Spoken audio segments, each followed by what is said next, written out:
Hello students, today you are going to study one more point from the same topic, that is plant water relation, and the point is translocation of water. Let us see what is translocation of water. The transport of water with dissolved mineral from the root to other aerial parts like the stem and leaves against the gravity is called as translocation or the ascent of sap. Translocation of water occurs through the lumen of conducting elements of xylem, trachea and the vessels in all the vascular plants. So this thing is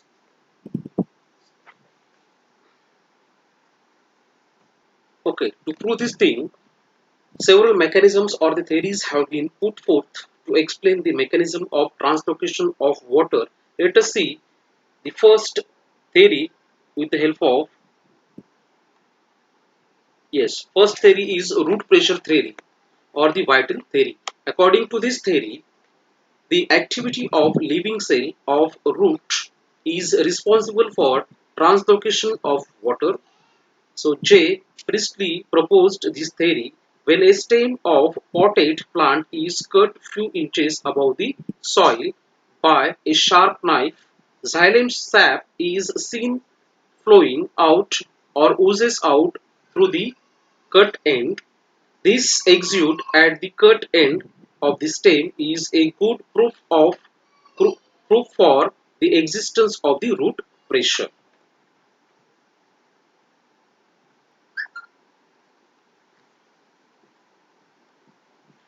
Okay, let us see root pressure.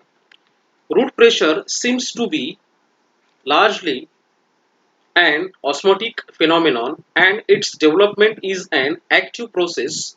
The value of root pressure is +1 to +2 bars, which is enough to pump the water to a high level up to the 20 meters. The factors like oxygen, moisture, temperature of soil, salt content, etc. influence the root pressure. So let us see this particular theory with the help of this particular diagram. So this plant is rooted plant and this plant is cut here, and this is manometer. With the help of this manometer this was measured. So this is simply regarding the root pressure theory. It was proposed by a scientist, that is the Priestley. Okay, so this is simply regarding the root pressure theory. This theory is also called as a vital theory. Let us see one more theory or the objective. Sorry, let us see the objectives of this particular theory. Objections or the limitations of the root pressure theory. Although ascent of sap takes place due to the root pressure, there are certain objections raised, such as it is not applicable to the plants taller than the 20 meters. Second objection was ascent of sap can also occur even in the absence of root system. Third one is root pressure value is almost nearly zero in the taller gymnosperm trees. In activity transferring plant, no. Yes, third point is that root pressure value is almost nearly zero in the taller gymnosperm plants. In actively transferring plants, no root pressure is developed. Fourth one is xylem sap under the normal condition is under tension, that is, it shows negative hydrostatic pressure or high osmotic pressure. So these are several objections or the limitations of this particular root pressure theory. Let us move towards the one more theory, that is the capillary theory. So capillary theory, this theory is also called as physical force theory. According to this theory, physical forces and the dead cells are responsible for the ascent of sap. This theory was put forth by the Bohem in Bohem, Bohem in 1863. Wick dipped in an oil lamp shows the capillary due to the oil is raised upwards. This conduction of water in a straw dipped in water is raised to a certain height because of capillary. The height to which water is raised depends on the diameter of the straw. Capillary is because of surface tension, sorry, capillarity. Capillarity is because of surface tension and forces of cohesion, that is attachment between the like molecules, and the adhesion, that is the attraction between the unlike molecules. Cohesion means attraction between the like molecules, and adhesion means the attraction between the unlike molecules. Xylem vessels tracheids with its lumen is comparable with straw. Water column exists because of combined cohesive and adhesive forces of water and xylem wall. Due to capillarity, yes, I repeat, due to the capillarity, it is because of capillarity water is raised or conducted upward against the gravity to few centimeters only. So this is simply regarding the capillary theory. I repeat few sentences. Capillarity is because of surface tension and forces of cohesion. Cohesion means attraction between the like molecules, and the adhesion means attraction between the unlike molecules. Xylem vessel and tracheids with its lumen is comparable with straw. Water column exists because of combined cohesion and adhesion forces of water and xylem wall due to the capillarity. It is because of capillarity water is raised or conducted upward against the gravity to few centimeters only. There are again some objections or the limitations of the capillarity theory. Capillarity theory,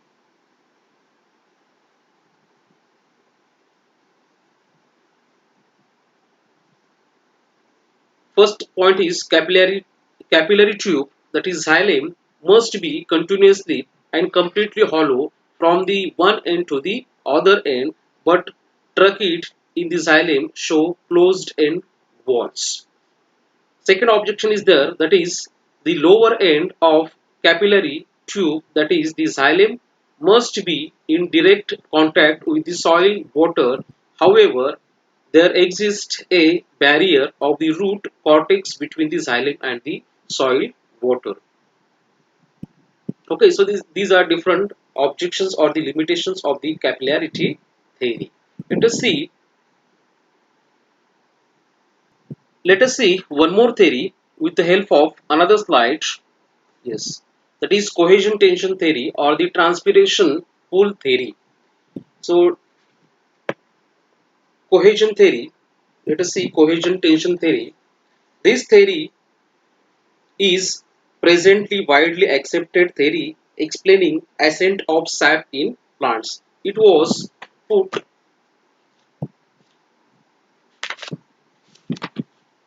forth by Dixon and Joly in 1894. I repeat, this theory was proposed by two scientists, Dixon and Joly, in 1894.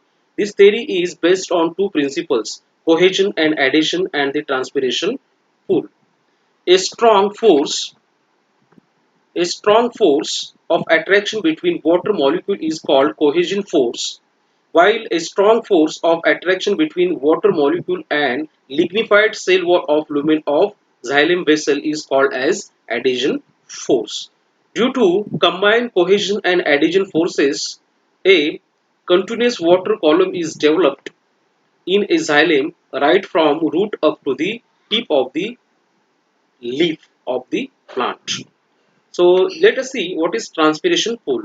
The transpiration pool developed in the leaf vessel is transmitted down to the root, and thus amount of and thus accounts for the ascent of sap.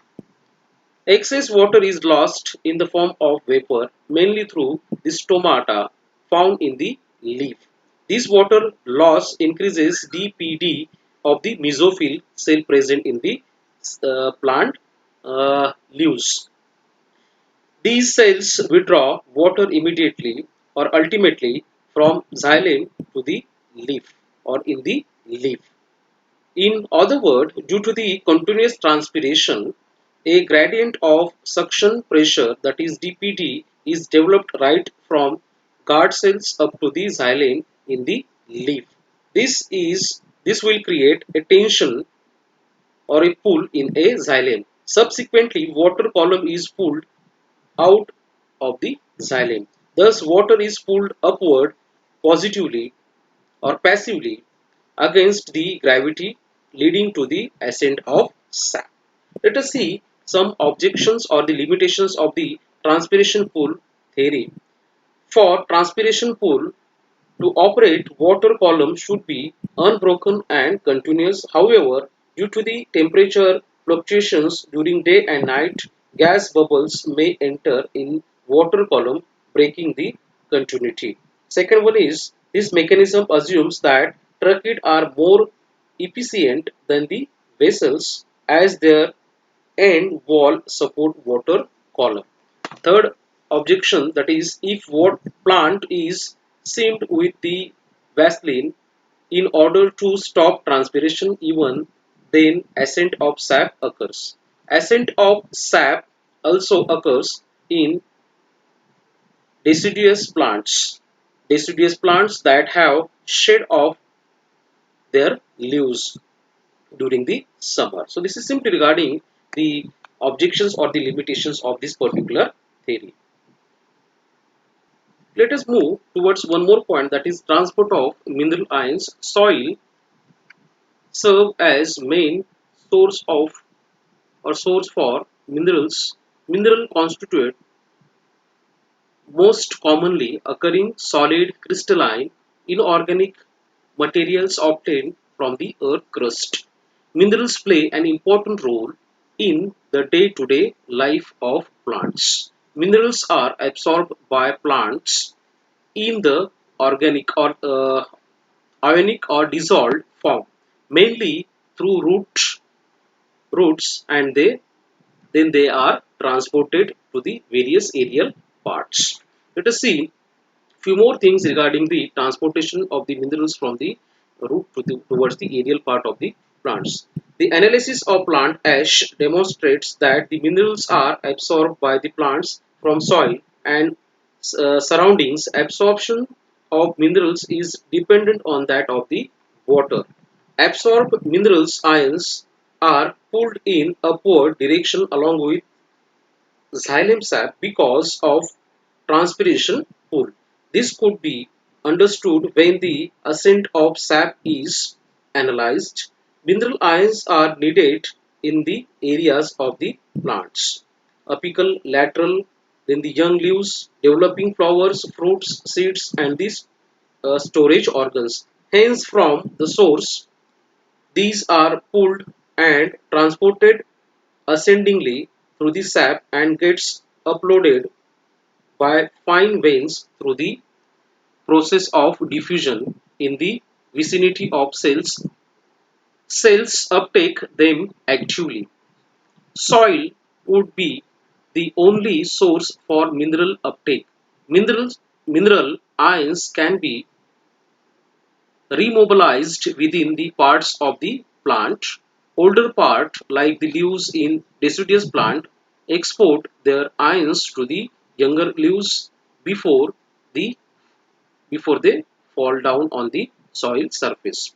Most readily mobilized ions are likely phosphorus, sulfur, nitrogen, potassium, but the ions for structural components like the calcium is not mobilized.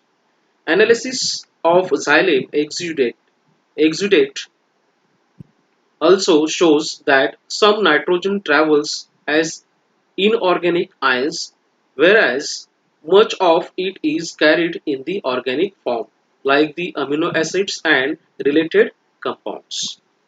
Let us see one more thing. So this is simply regarding the transport of mineral ions in the plants.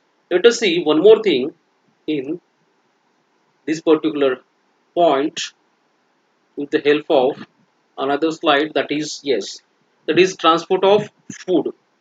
Let us see what is transport of food. All the plant parts require continuous supply of food for nutrition and development. In higher plants, there is a great differentiation and division of labor. Chloroplasts are confined to green cells of leaves where the food is synthesized. The non-green parts like the root and the stem must receive food from the leaves. The part where the food is synthesized is called as a source, and while part which is utilized is called as a sink. I repeat, the part where food is synthesized is called as a source, and while a part where it is utilized is called sink. Food has to travel from source to sink. This movement of food from the one part to the other part is called as translocation of food. I repeat, this transformation of, or this type of movement of food particles from one part to the another part of the plant is called as translocation of food. Let us see the path of translocation. Food is to be translocated to longer distance in higher plants. Hence, plants must have adequate channel for the transport of food. Sieve tubes and vessels are structurally ideal suited for the longitudinal vertical translocation.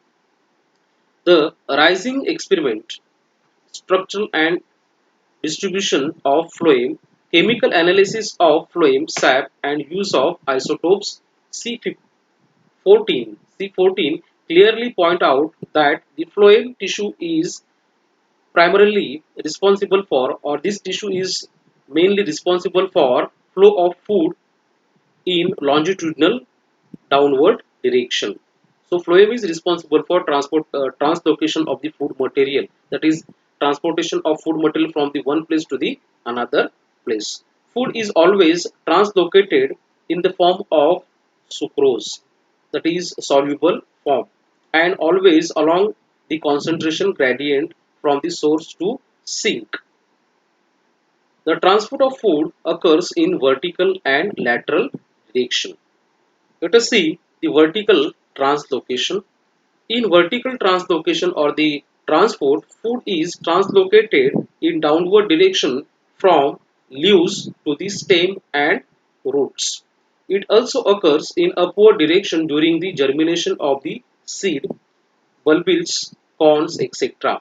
In bulbils, corns, etc.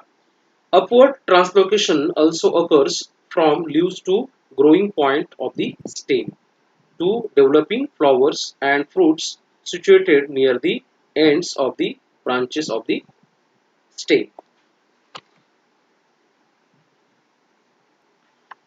Lateral translocation occurs in the root and the stem when food is translocated from phloem to pith. Pith is a middle part of the stem. It is a middle part or the central point or the central part of the stem.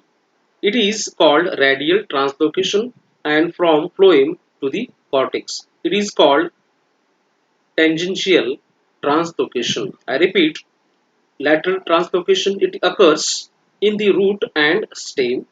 When food is translocated from phloem to pith, it is called radial translocation, and from phloem to cortex, it is called tangential translocation. The transport of food through phloem is bidirectional. Phloem sap contains mainly water and food in the form of sucrose, but sugars, amino acids, and hormones are also transported through phloem.